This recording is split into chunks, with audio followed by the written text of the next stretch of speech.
Alexandre Lemaire et Omblin Roche sur Europe 1. La Caisse d'épargne vous présente l'interview écho. Caisse d'épargne, vous être utile.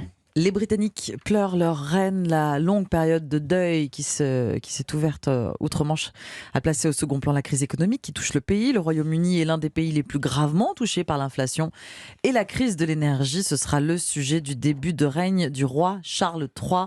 Votre invité Alexandre, c'est Catherine Mathieu, économiste à l'Observatoire français des conjonctures économiques, spécialiste du Royaume-Uni. Bonjour Catherine Mathieu. Bonjour. Premier défi effectivement du règne du nouveau roi Charles III, une inflation à 2 chiffres, des craintes de récession, la monnaie britannique, la livre sterling, qui plonge à son plus bas niveau depuis 1985. Ah oui, c'est une situation très difficile dans laquelle se trouve le Royaume-Uni depuis quelques mois maintenant, une situation qui s'est dégradée sous l'effet de la hausse des prix de l'énergie, et elle s'est dégradée, cette situation, particulièrement pour les ménages britanniques, parce qu'au Royaume-Uni, les prix de l'énergie suivent les prix du gaz.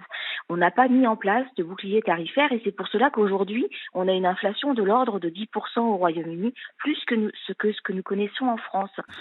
Alors les ménages voient leur facture de gaz s'alourdir. À l'approche de l'automne et de l'hiver, on craint qu'il y ait beaucoup de ménages qui se retrouvent dans la situation de ne pas pouvoir se chauffer correctement.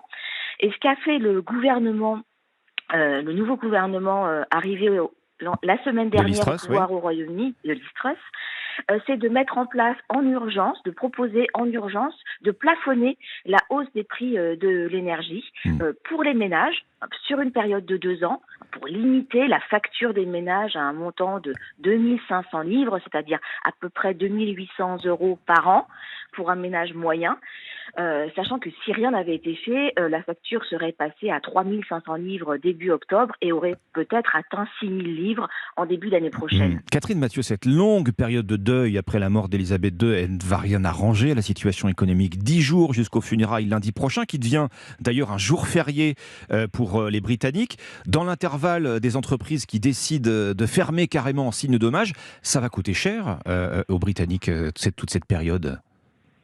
Très probablement, l'économie va être ralentie pendant cette période. Alors cette semaine, on a effectivement quelques magasins, quelques enseignes qui annoncent qu'elles ferment, mais c'est relativement peu. Là où on peut s'attendre à avoir l'impact le plus important sur la croissance, ce sera lundi 19 septembre, le jour des funérailles, qui est effectivement un jour exceptionnellement férié.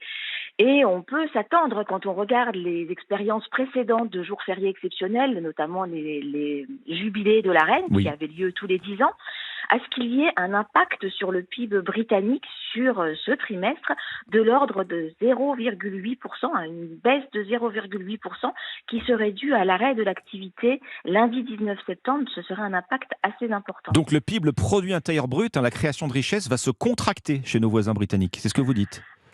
C'est ce qu'on peut dire aujourd'hui à la lumière des événements exceptionnels passés. Et donc, effectivement, si les Britanniques prennent un jour de congé lundi prochain et que l'économie s'arrête en grande partie de tournée, on peut s'attendre à un impact important, effectivement.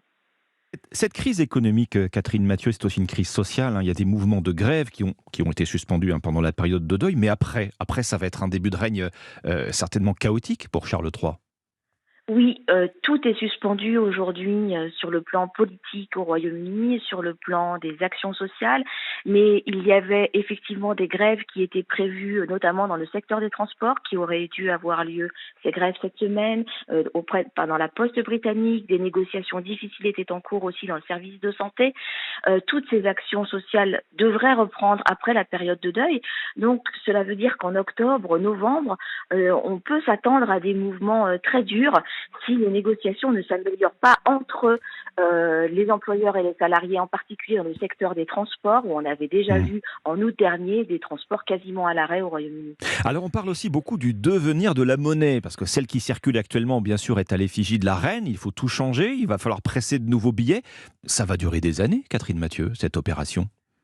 Oui, très probablement. D'ailleurs, la Banque d'Angleterre elle-même a dit que pour l'instant, les billets à l'effigie de la reine continue à avoir cours légal et que ça ne sera que progressivement que l'on mettra en place de nouveaux billets à l'effigie du roi Charles III. Je pense que ça prendra des années, y compris parce que les Britanniques sont très attachés à la reine et qu'il n'y aura pas d'urgence à modifier ces billets. Ils y sont tellement attachés que beaucoup d'entre eux vont vouloir certainement garder leurs billets souvenirs. Est-ce que ça va déstabiliser la masse monétaire? Ça n'aura qu'un impact marginal peut-être? Oui, oui, tout à fait, ça n'aura qu'un impact marginal. Ce qui comptera pour la livre sterling dans les mois qui viennent, ce sera vraiment la politique économique qui sera menée par le nouveau gouvernement.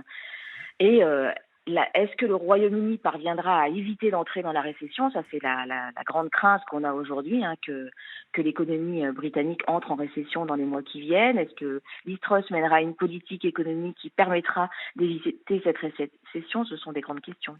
Merci Catherine Mathieu, économiste à l'OFCE, Observatoire français des conjonctures économiques sur Europe 1. Merci à vous.